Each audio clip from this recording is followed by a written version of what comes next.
प्यारे बच्चों नमस्कार। मैं आप सभी का स्वागत करता हूं आपके अपने सबसे विश्वसनीय चैनल पर। प्यारे साथियों, मैं आप सभी का स्वागत करता हूं। आशा और उम्मीद करता हूं मेरे सभी साथी स्वस्थ और मस्त होंगे।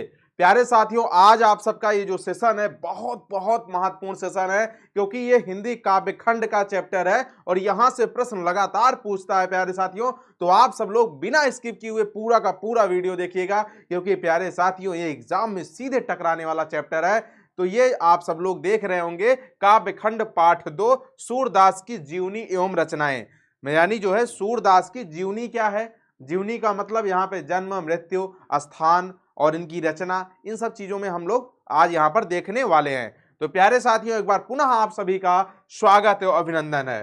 प्यारे साथियों, आप जैसे देख रहे होंगे यहाँ पर जन्म की बात किया जाए तो बिल्कुल 1478 अनुमानित लिखा है। अनुमानित का मतलब यह होता है प्यारे साथियों, लगभग में माना जाता है। अनुमानित का मतलब लगभग में माना जाता है। निधन 1583, 1583 है प्यारे साथियों, ये वन नहीं, 1500 क्या 1583। और जन्म स्थान दिल्ली के निकट ना सीही नामक ग्राम है। सीही नामक ग्राम है, कहां पर है ये? दिल्ली के आसपास में पड़ता है। ये जो जन्म स्थान है दिल्ली के आसपास में ये स्थान प्यारे साथियों पड़ता है। अगर बात किया जाए निवास स्थान की, निवास इनका स्थान कहाँ रहा? ब्रज क्षेत्र रहा।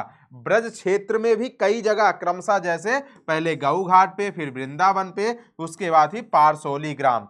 प्यारे साथियों, जिनका जो निवास स्थान था, मतलब रहे कहाँ थे, तो ये ब्रज क्षेत्र के गऊ घाट, वृंदावन और पारसोली नामक ग्राम पर। और बात किया जाए इनकी शिक्षा की प्यारे साथियों, तो आप सब लोग देख रहे होंगे स्व अध्याय द्वारा ज्ञानार्जन, यानी ज्ञान का अर्जन। ज्ञान का अर्जन कैसे किए थे? स्व अध्याय यानी स्वयं से अध्याय, जिसे आप लोग बोलते हो सेल्फ स्टडी। सेल्फ स्टडी ना, स्व अध्याय द्वारा ज्ञानार्जन, काव्य रचना एवं संगीत का विशद ज्ञान। विशद का मतलब बहुत विशाल ज्ञान, बहुत बड़ा ज्ञान। अभ्यास, विशाल लोक ज्ञान, और लोक का भी जो है इनको विशेष ज्ञान था। अभिरुचि इनकी किसमें थी? इनमें इनकी जो है, सब कहते नहीं, इनका इंटरेस्ट सब ज्यादा किसमें था, इनकी रुचि किसमें थी? पर्यटन, सत्संग, कृष्ण भक्ति एवं वैराग्य। प्यारे साथियों, इनका जो है पर्यटन, कहीं घूमना टहलना, इनका जो है बहुत अभिरुचि थी। उसके साथ साथ सत्संग में इनकी अभिरुचि बहुत ज्यादा थी। प्यारे साथियों, क्या सत्संग में थी? सत्संग की अगर बात किया जाए तो आपको पता है सत धन संग।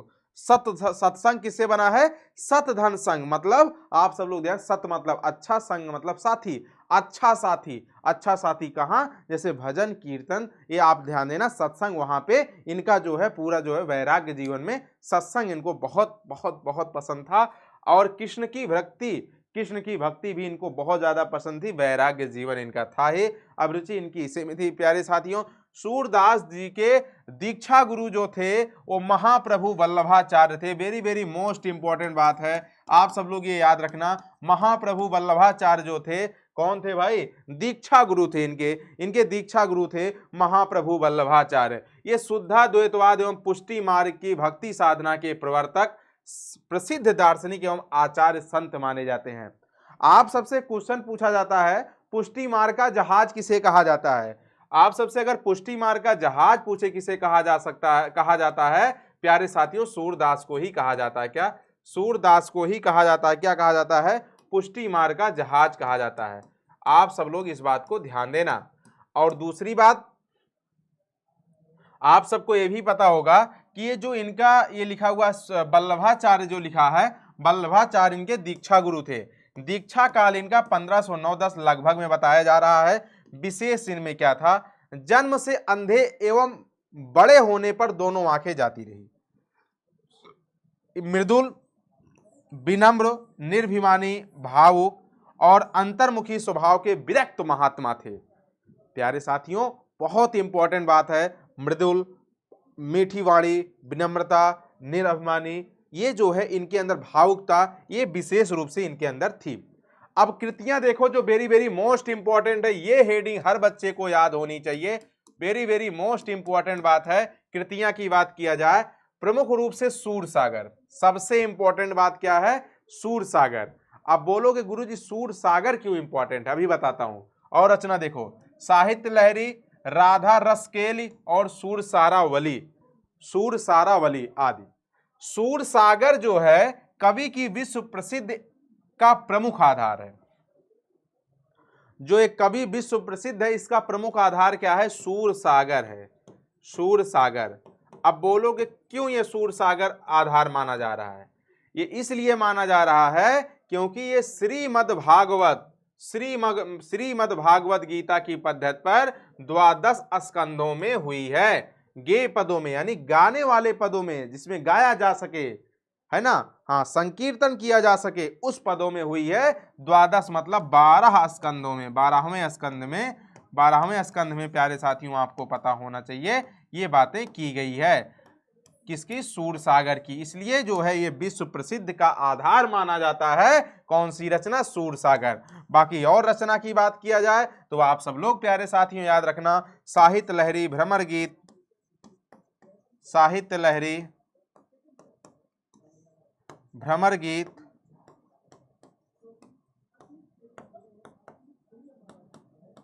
राधा रसकेल,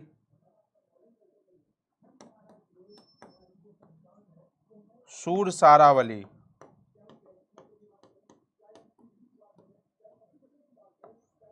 और जो है यहां पर क्या बच रहा है प्यारे साथियों? आपके सामने दिख रहा होगा, और क्या? सूरसागर यहां पे लिखा गया है। अब देखिए, मध्यकाल में हिंदी क्षेत्र में राजस्थानी, मैथिली, ब्रज, खड़ी बोली, अवधी आदि का साहित्यिक भाषा के रूप में विकास हुआ है। आदि का साहित्यिक भाषा के रूप में विकास हुआ है। इनमें ब्रज भाषा, प्यारे साथियों इंपॉर्टेंट बात है, याद रखना, इनकी भाषा क्या मानी जाती है? ब्रज भाषा। इनमें ब्रज भाषा अपनी कोमलता, लालित्य और माधुर्य के कारण अत्यधिक लोकप्रिय होकर अनेक सदियों तक हिंदी क्षेत्र की प्रमुख काव्य भाषा बनी रही। कृष्ण और उनकी लीलाओं की जातीय स्मृति संजोए ब्रज भाषा ब्रज की गोचारण प्रधान लोक संस्कृति का संबल पाकर फैल चली। संबल पाकर जो है फैल चली। उसने अपनी गीत संगीतमय प्रकृति और अभिरुचियों द्वारा ब्रज भाषा की सीमाओं, ब्रज भाषा की सीमाओं का अतिक्रमण कर विपुल प्रसार और व्यापकता अर्जित की। सूरदास इसी ब्रज भाषा के महान कवि हैं। सूरदास इसी ब्रजभाषा के महान कवि हैं। यद्यपि वे ब्रजभाषा के प्रारंभिक कवियों में से एक हैं। वेरी वेरी मोस्ट इंपॉर्टेंट बात है, प्रारंभिक कवियों में से ब्रजभाषा की ये एक माने जाते हैं। कौन? सूरदास जी माने जाते हैं। बात की जाए आगे की तो तथापि उनकी कविता की भाषा इतनी विकसित, प्रौढ़ और समृद्ध है कि अपने वैभव और गंभीर को चकित कर देती है। गजब की लाइन है। सूरदास हिंदी की मध्यकालीन सगुण भक्ति धारा की कृष्ण भक्ति शाखा के अन्यतम कवि हैं। प्यारे साथियों आपको यहाँ पे मैं बता दूं, याद रखना, बहुत इंपॉर्टेंट बात है। अगर आपसे भक्ति काल की बात किया जाता है तो भक्ति काल 2 भागों में विभाजित की जाती है। भक्ति काल 2 भागों में विभाजित है। और किसमें किसमें? एक तो आपको पता होना चाहिए निर्गुण काव्य धारा। क्या? निर्गुण काव्य धारा। और दूसरा क्या बताओ जल्दी से? एक तो निर्गुण काव्य धारा और दूसरा क्या? सगुण काव्य धारा। दूसरा सगुण काव्य धारा।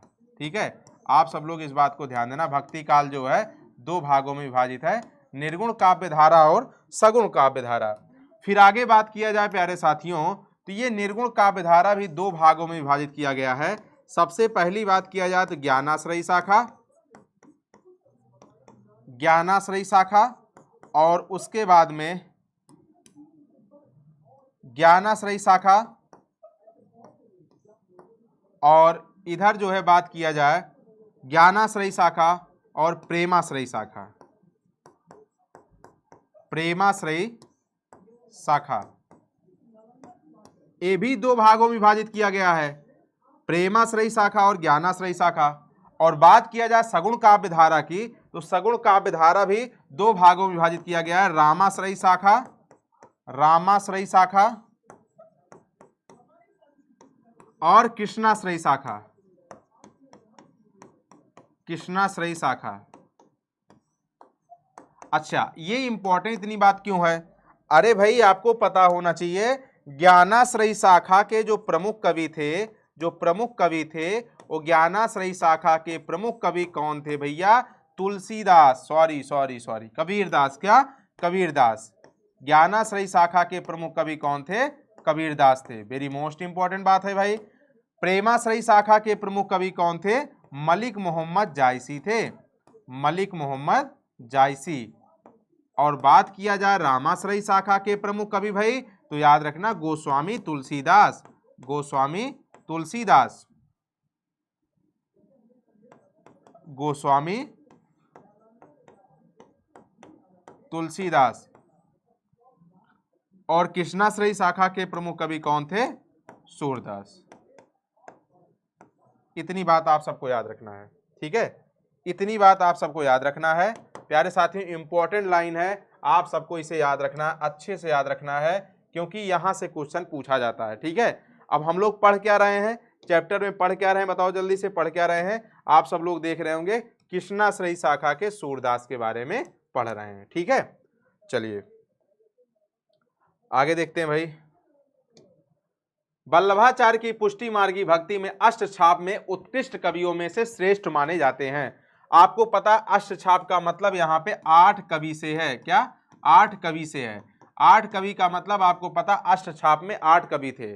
जैसे सूरदास उसमें प्रमुख माने जाते हैं, सूरदास, कुंभन दास और जो है चतुर्भुज दास, नंददास, छीद स्वामी, गोविंद स्वामी, ये सभी जो है 8 कवि थे, जिसमें से सूरदास को प्रमुख माना जाता है। क्या? सूरदास को उसमें से प्रमुख माना जाता है। प्यारे साथियों 8 कवियों में ना, 8 कवियों में 4 कवि के गुरु थे, कौन? वल्लभाचार्य थे। और बाकी जो नीचे से 4 थे, यानी स्टार्टिंग के 4 कवि के गुरु जो है वल्लभाचार्य थे। बाकी जो 4 कवि थे उनके गुरु जो है इन्हीं वल्लभाचार्य के पुत्र का नाम आप लोग सुने होंगे, विट्ठलनाथ, सुने होंगे, विट्ठलनाथ, वो थे। ये जो है विट्ठलनाथ गुरु थे बाकी 4 कवि के। यानी स्टार्टिंग के 4 कवि पिता उनके जो है, जैसे पिताजी हैं तो ये जो है गुरु थे, बाकी पिताजी के बाद इनका पुत्र विट्ठलनाथ, ये बाकी 4 कवियों के गुरु थे, ठीक है। वल्लभ से दीक्षित होने के पूर्व दास, विनय और दैन्य भाव के आर्त पद गाया करते थे। दीक्षा के बाद सूर्य से ऐसे कुछ पद सुनकर गुरु ने उनसे कहा, गुरु ने उनसे कहा, सूर वैंक के ऐसो गिगियात काहे को हो, कुछ भगवत लीला वर्णन करो। कैसे ऐसे गिगियात हो, कुछ भगवत की लीला, कुछ भगवत की लीला करो। दीक्षा के बाद गुरु के श्री मुख से भागवत दशम स्कंद सुनकर उनके भीतर के लीला ज्ञान की प्रेरणा स्फुरणा हुई, और तब से उनकी भाव भक्ति को एक दिशा में मिल गई, एक दिशा मिल गई, उनकी भाव भक्ति को एक दिशा मिल गई। वे लीला पद रचने और गाने लगे, वो लीला पद जो है रचने और गाने लगे। सूरदास लीला रसिक कृष्ण भक्त कवि हैं। उन्होंने कृष्ण कथा के उन भावात्मक स्थलों और प्रसंगों को चुना है जिनमें उनकी अंतरात्मा की गहन मार्मिक अनुभूति बैठ सकी है। श्री कृष्ण के जन्म, शैशव और किशोरवय की विविध लीलाओं को विषय बनाकर कवि ने भावों और रसों की बाढ़ ला दी है। क्या बात है, विषय बनाकर कवि ने भावों और रसों की बाढ़ ला दी है। सूर्य के काव्य के 3 प्रधान विषय थे। Very very most important line है भाई। 3 कौन कौन से?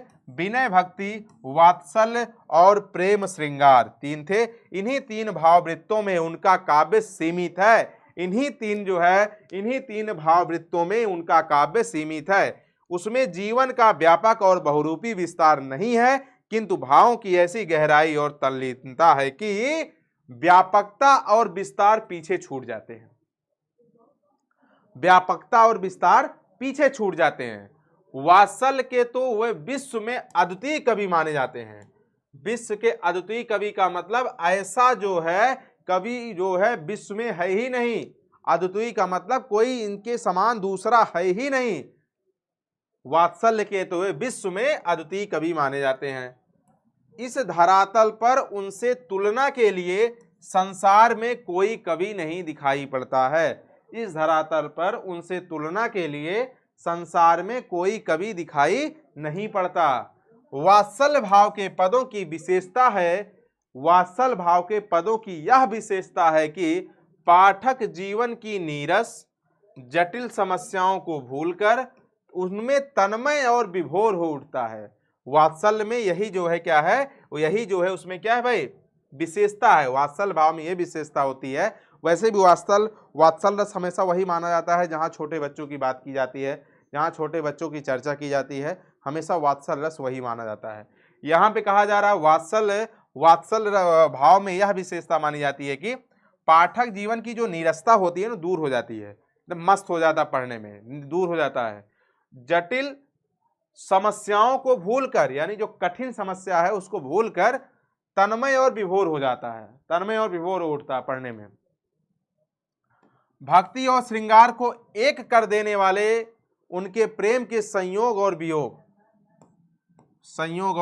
वियोग दशाओं से संबंधित हजारों पद उन्हें सार्वभौम मानव हृदय का मर्मी ज्ञाता गायक और चितेरा साबित करते हैं। उनमें वेदना मिश्रित आनंद और लालित्य का पारावार उमड़ता है। गजब की लाइन है प्यारे साथियों, बहुत इंपॉर्टेंट बात है। आप सब लोग सूरदास की बातें सुन रहे हैं। सूर के पदों में मध्यकालीन गीत कला अपने शिखर पर पहुंच जाती है। सूर के पदों में यानी सूरदास के पदों में जो मध्यकालीन गीत का कला है वो अपने शिखर पर यानी अपनी ऊंचाई पर पहुंच जाती है। कविता, संगीत, चित्रकला, मूर्तिकला, नाट्यकला, कोई भी कला हो, ये क्या है? आदि एक ऐसा एकत्र समागम होता है जो अन्यत्र दुर्लभ है, जो कहीं और दुर्लभ है, कहीं और कठिन है, कहीं और नहीं मिल सकता, दुर्लभ है। संगीत के संसर्ग में उनके पदों में जैसे पंख लग जाते हैं, जैसे संगीत के संसर्ग में यानी संगीत के माहौल में जैसे लग रहा पंख लग गया है। किसी सुकंठ, सुकंठ मतलब सु मतलब अच्छा, कंठ मतलब आप सब लोग समझ रहे हैं, वो जो आप लोग जानते हैं ना, वाणी जो आप हम लोग की आवाज निकलती कंठ से निकलती है। किसी सुकंठ मर्मी गायक, अच्छे कंठ के गायक के स्वरों में उनके पद पुष्प की तरह अपनी पंखुड़ियां खोल देते हैं। मतलब जो पुष्प की तरह पंखुड़ियां खुल जाएं, ऐसे अच्छे कंठ वाले कवि के जो है गायन के स्वरों से जो है जैसे जो है फूल पंखुड़ियां खोल देते हैं। अपनी चित्रात्मकता, बिंबात्मकता, कोमलता और सजीव बोधकता, संक्षिप्त भाव गर्भिता आदि गुणों के कारण गीत काव्य और गीत कला के सार्वकालिक आदर्श बन जाते हैं। सूरदास अपने काव्य और कला से सूरदास ने अपने समय और समाज में सामंती उत्पीड़न, सामाजिक विभेद, विदेशी आक्रमण, सांस्कृतिक पराभव और मान मर्दन, निर्धनता, अशिक्षा, रोग शोक आदि के कारण आई मानसिक कटुता, उदासी, विद्वेष, निराशा को धोकर बहा दिया तथा लोकमानस में नई जीवन स्फूर्ति और उत्साह का संचार किया। लोक जीवन के मानसिक अवरोध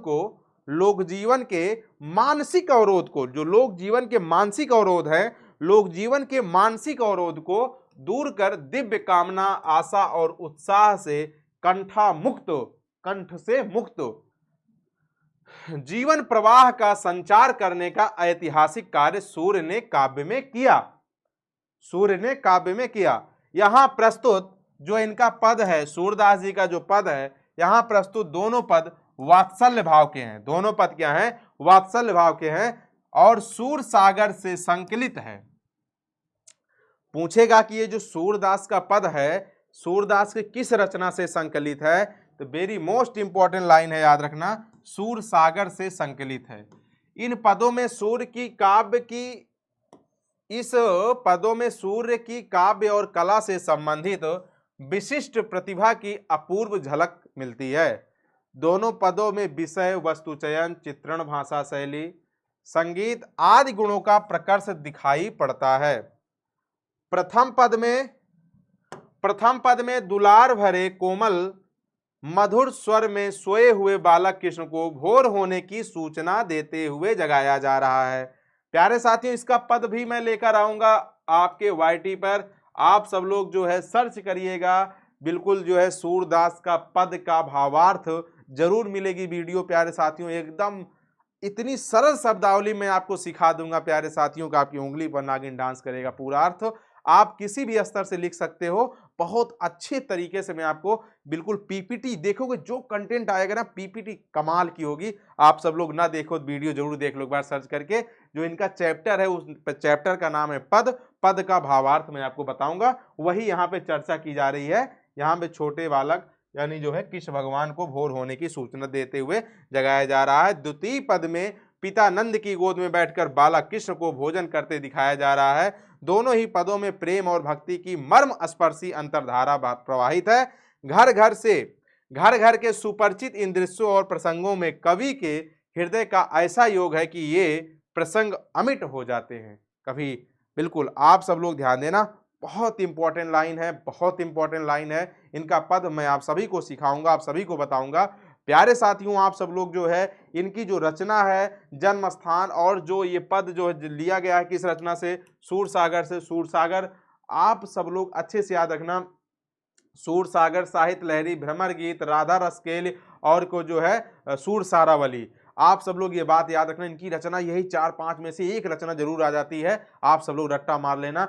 आप सब लोग देखोगे ना 2024 के बोर्ड एग्जाम में पूछा था, इन्हीं की रचना पूछी, सूरसागर पूछा था और फिर पूछा जाएगा। आप सब लोग तैयार रहना प्यारे साथियों। 4 रचना याद रखना, सूरसागर, सूरसारावली, साहित्य लहरी, भ्रमर गीत और क्या, सूरसागर और क्या भाई, हाँ भ्रमर गीत, साहित्य लहरी, राधा रसकेल। ठीक है, चलिए प्यारे साथियों, आप आज के लिए इतना ही। आप सभी लोग अपना ख्याल रखना, खूब स्वस्थ रहें, मस्त रहें। नेक्स्ट टाइम प्यारे साथियों आप सभी को जो है अगला सेशन लेकर आऊंगा। इसका जो है आप सब लोग ध्यान देना, इसमें जो है आप सबको पद भी बताऊंगा।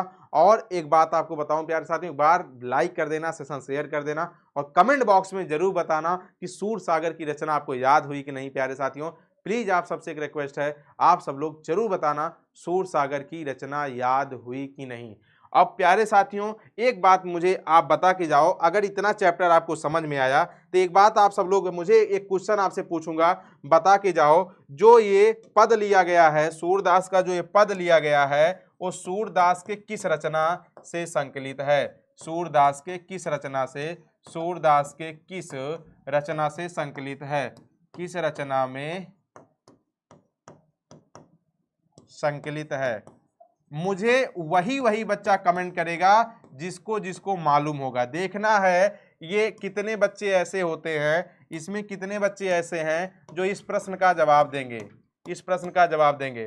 प्यारे साथियों उत्तर आप सब लोग के लिए प्रतीक्षा कर रहा है, आप सब लोग दीजिएगा कमेंट में, आप सब लोग बताना। अभी अभी मैं पढ़ाया हूं, मुझे देखना है कितने बच्चों का जवाब आता है। प्यारे साथियों आज के लिए इतना ही, बहुत बहुत धन्यवाद। अपना ख्याल रखना, स्वस्थ रहें, मस्त रहें।